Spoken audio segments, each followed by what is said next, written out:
could the ancient text of Genesis and the cutting-edge frontiers of quantum physics actually be describing the exact same reality? Because usually when we look at ancient scriptures, we treat them as poetry. Right. We think of them as metaphor. And then when we look at quantum mechanics, we treat that as like pure, hard, unforgiving math. Yeah. They sit in completely different boxes in our brains, you know? They do. We traditionally treat them as mutually exclusive languages. I mean, the standard framework is that science tells us the how, right? Like the mechanics of the universe. And theology tells us the why, the philosophical purpose. And keeping them in those separate, isolated boxes is comfortable for a lot of people. Yeah, it's safe. Right. But the stack of notes we are looking at today for this deep dive, it completely rejects that separation. It really does. Looking through the source material, it felt like putting on a pair of quantum night vision goggles to read an ancient scroll. That's a great way to put it. Suddenly, a text that feels super familiar is just glowing with this hidden hyper-technical infrastructure.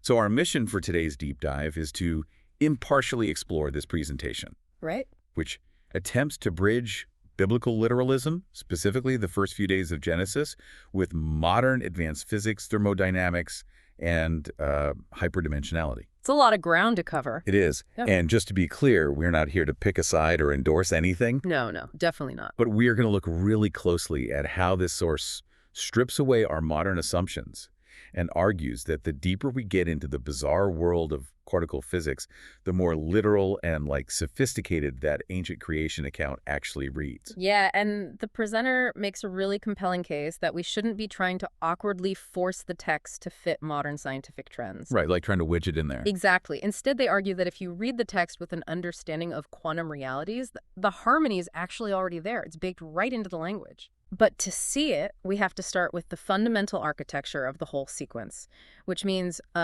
confronting the timeline. Right, because before we can understand the physics of how the universe is built, we have to understand the blueprint's schedule. Exactly. Like, how are we measuring a day in Genesis? Because a very common way people try to harmonize science and this text is through the ages hypothesis. Yeah, the day-age theory. Right. The idea that a day wasn't 24 hours, but rather a massive, long geological epoch.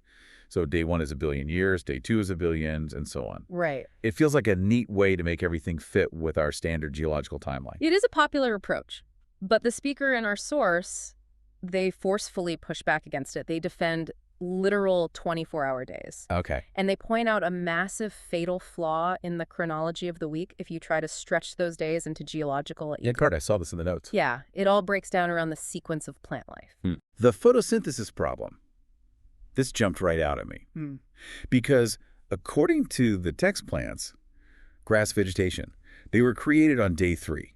Let's just call it Tuesday. Okay, Tuesday. But the sun, the moon, and the stars weren't formatted and placed in the sky until day 4, Wednesday. Right. So if we are dealing with literal 24-hour days, this isn't an issue at all. I mean, a plant can easily sit in the dark for a day without dying. Obvious. But if those days are actually millions of years long, well, a plant cannot survive a million-year geological epoch without photosynthesis. No, it can't. The sequence essentially shreds the ages hypothesis from a purely biological standpoint. Yeah, it totally falls apart. And the presenter doesn't stop with just the biological logic. They actually pull in the book of Exodus, chapter 20, verse 11. Okay, what could there? This is where the 6-day creation timeline is placed right in the middle of the 10 Commandments. Okay. The speaker emphasizes that this wasn't just some poetic device.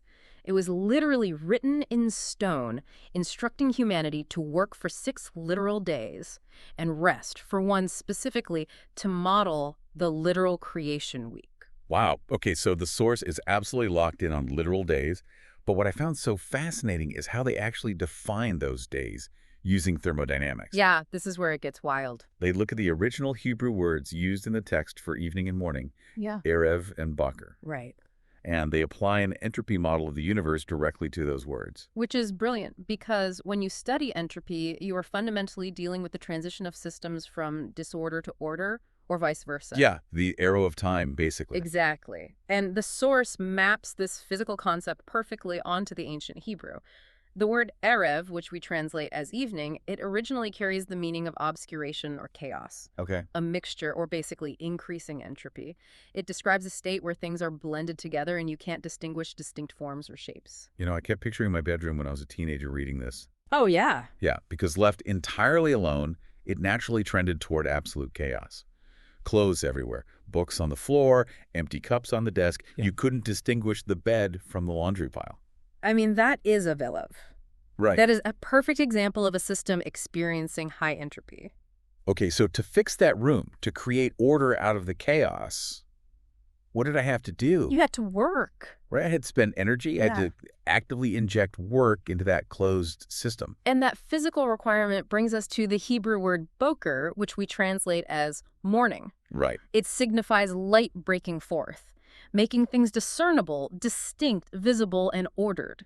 It represents a targeted decrease in entropy. So every single day of creation in the text is framed by this specific thermodynamic cycle. It says, and there was evening and there was morning. Right. It starts in chaos, erev, and transitions into structure, boker. And physically, we can observe this exact same cycle in the structuring of matter. Like, think about the phases of matter cooling down. You start with a chaotic plasma where ions and electrons are just blindingly flying around, slamming into each other.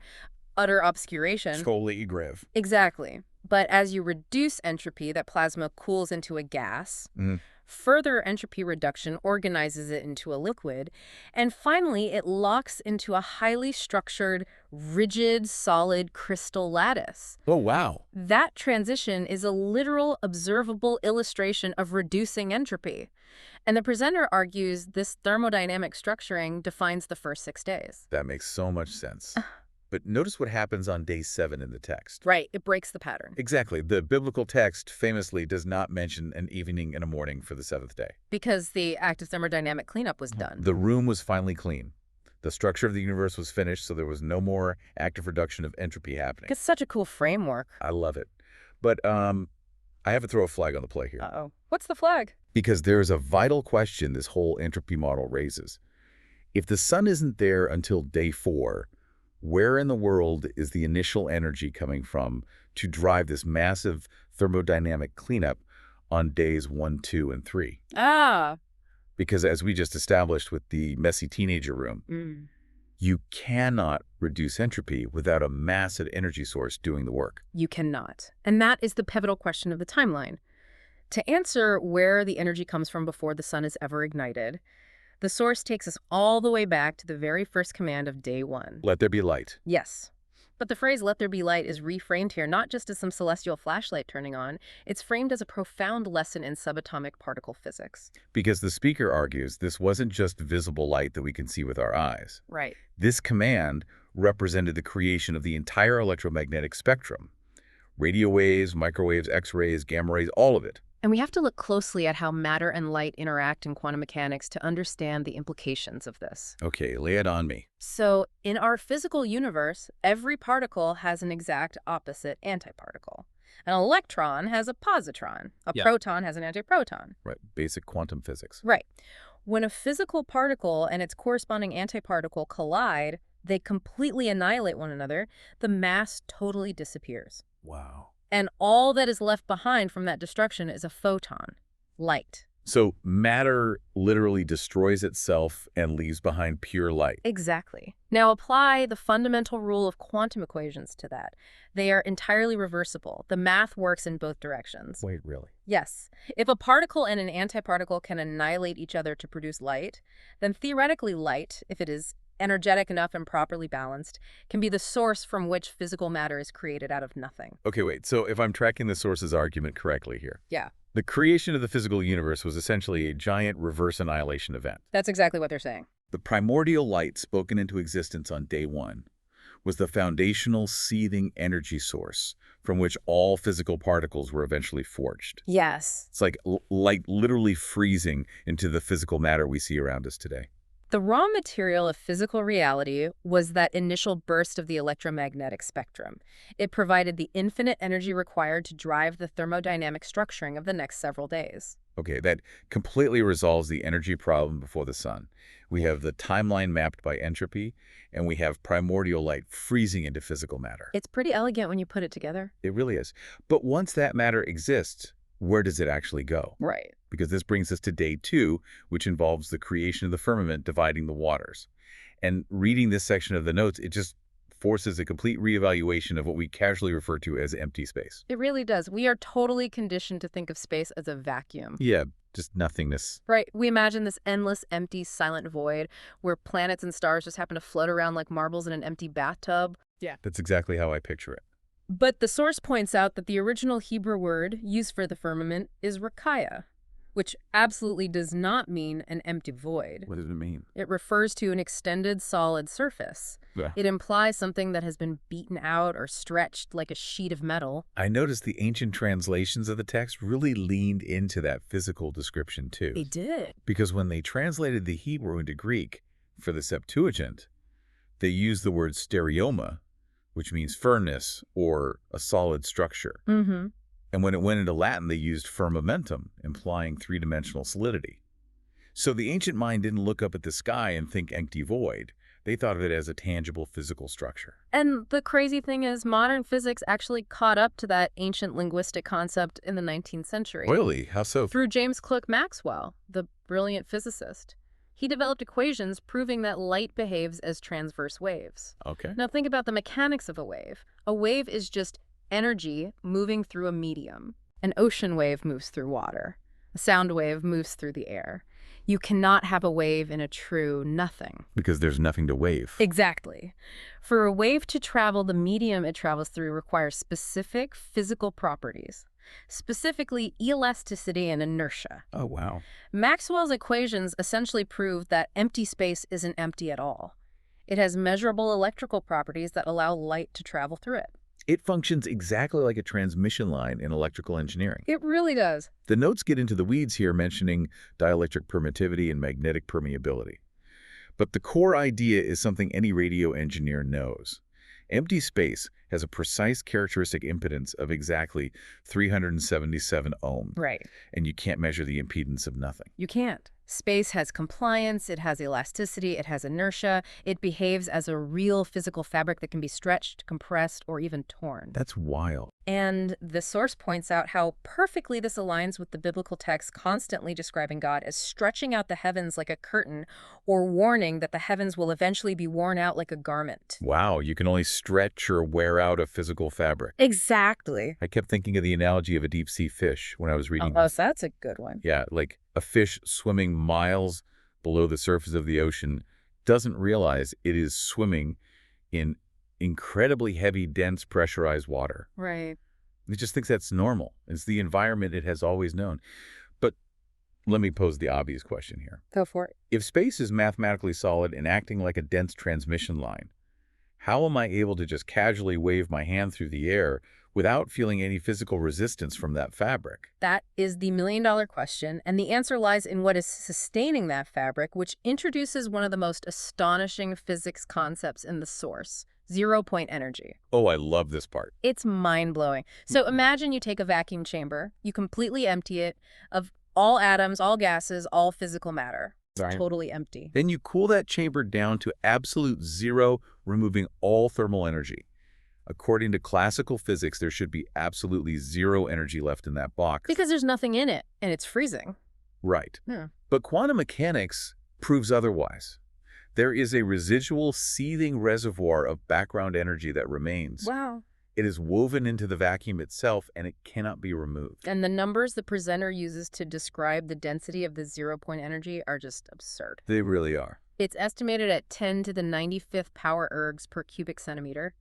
For context, the source equates that to the energy of 100 million suns burning continuously for 100 million years, Unfathomable. packed tightly into a space the size of a single sugar cube. And that energy is sitting inside every cubic centimeter of empty space around us. It completely defies human imagination. But this invisible background energy is what actively sustains our physical reality. How does it do that? We'll consider the structure of an atom. You have a positive nucleus in the center and negative electrons spinning around it at incredible speeds. Right. According to classical electrodynamics, an accelerating electrical charge should constantly radiate away its energy. Oh, right. They should just burn out. Exactly. So why don't the electrons run out of energy, spiral inward, and crash into the nucleus, instantly destroying all matter in the universe? They should just collapse almost immediately. But they don't. And the reason they don't collapse is that they are constantly absorbing energy from this immense zero-point energy background. Wow. The vacuum is literally feeding them. And the presenter draws a direct theological parallel here to the New Testament, Okay. specifically referencing Colossians chapter 1, verse 17 and Hebrews 1, verse 3, which state that the Creator is actively upholding all things by the word of his power. Wow, that is a direct connection. Right. The universe wasn't just wound up like a grandfather clock at the beginning of time and left to tick down on its own. It is being actively sustained and upheld at the subatomic level, moment by moment, by an invisible, infinite power source. So every single atom in my body right now, and the atoms in the microphone in front of me, are basically drinking from this invisible waterfall of zero-point energy just to keep existing. That's exactly right. That radically changes how you view the empty room you were sitting in. It really does. But if the vacuum of space is this dense, highly energized fabric, what happens when we zoom in on the actual matter floating within it? Like if we zoom in past the cells, past the molecules, past the atoms, as far as we can possibly zoom. Well, when you drop deep enough into the quantum realm, the universe completely stops being smooth and continuous. It becomes pixelated. The digital simulation model. This was easily one of my favorite sections of the outline. It's so cool. Because below the atomic level, reality is quantized. It's grainy. The math dictates that there is a fundamental limit to how small things can be in our universe. Right, you hit the Planck limit. Exactly. You get the Planck length, which is 10 to the negative 33rd centimeters, Yeah. and Planck time to the negative 43rd seconds. You literally cannot slice space or time any smaller than those units. Those units represent the ultimate resolution of our universe. They are the frame rate and the pixel size of reality. Oh, wow. And because the physical universe has this fundamental, indivisible grain to it, the source suggests that our reality operates very much like a virtual digital simulation. It is exactly like walking right up to a massive 80-inch 4K television. Oh yeah, perfect analogy. Right. Because from the couch, the picture looks flawlessly smooth. It looks like continuous reality. But if you walk up and put your nose right against the glass, the illusion breaks. You see the individual glowing square pixels making up the image. And this pixelated scientific reality perfectly mirrors the biblical concept that the visible physical world we interact with is actually a temporary secondary subset of a deeper primary spiritual reality. The renowned physicist David Bohm actually referred to this deeper level as the implicate order. The implicate order, okay. Yeah, our physical world is just a projection unfolding from that order. And the phenomenon that most violently proves this projection-like nature is quantum non-locality. I was reading the part of the notes about the 1982 aspect Dalibard-Roger experiment in Paris, and it completely broke my brain. It is pretty hard to wrap your head around. Because the implication of what they proved sounds like absolute magic. The mechanics of the experiment are profound. They demonstrated that certain subatomic particles, once they become entangled, remain instantaneously connected regardless of the physical distance separating them.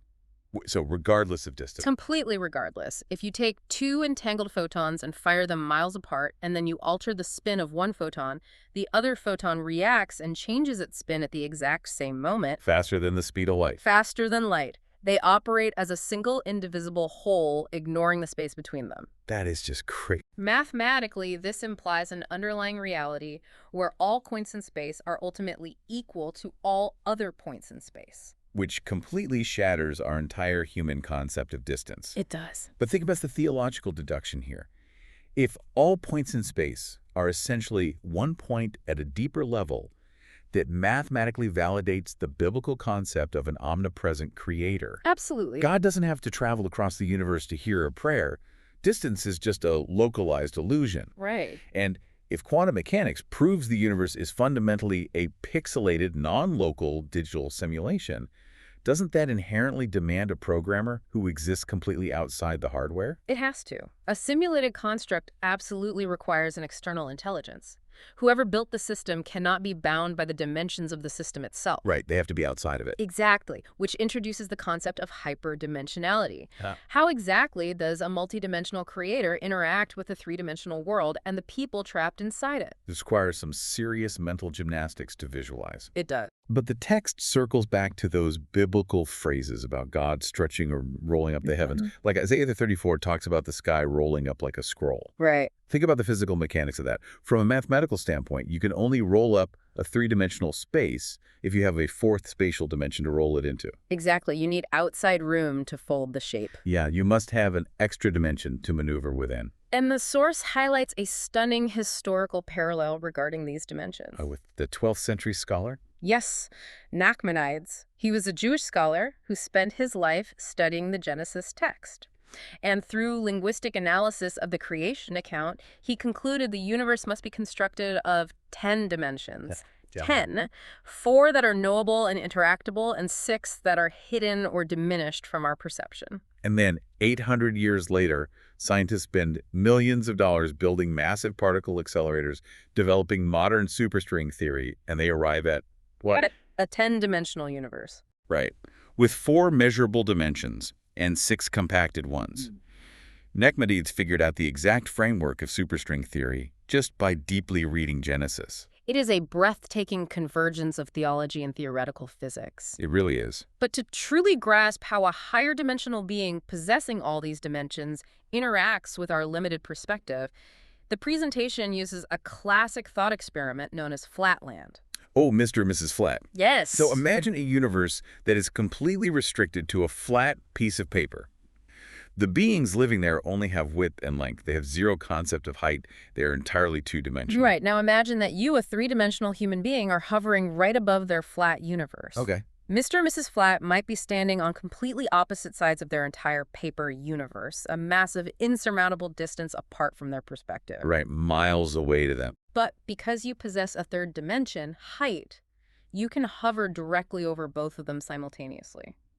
You could place one finger a single millimeter above Mr. Flat's head, and your other finger a single millimeter above Mrs. Flat's head. So to them, they are miles apart.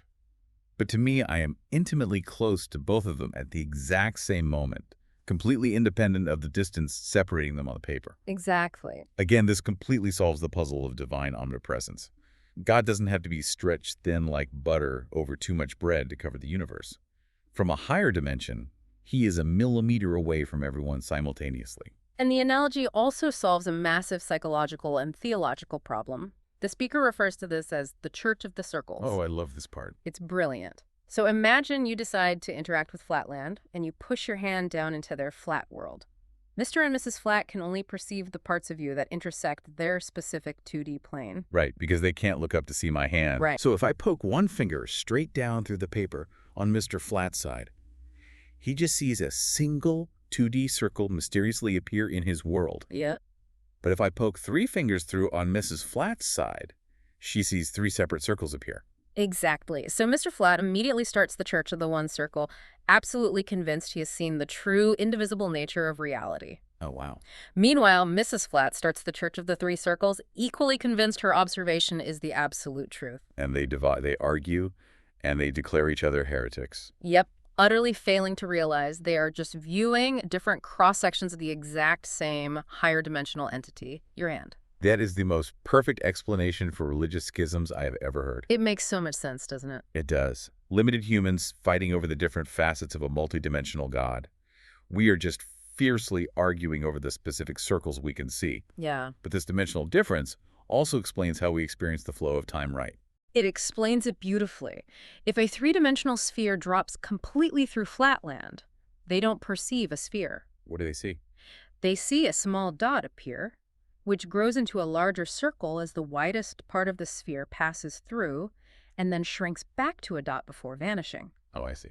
They experience a static 3D object as a dynamic sequence of events unfolding over time. Time is simply how a lower dimension experiences the presence or movement of a higher dimension. So from a higher dimensional perspective, the beginning and the end of history already exists simultaneously as a finished structure. Right. We just experience it linearly as it passes through our plane. Exactly. But here is the ultimate visualization challenge. What happens if you want to show Mr. Flat a 3D cardboard box? You can't just hand it to him. His brain can't process depth. Right, so you have to cut the edges of the box and unfold it so it lays completely flat on his 2D paper. And what shape does it form? It forms a flat cross shape.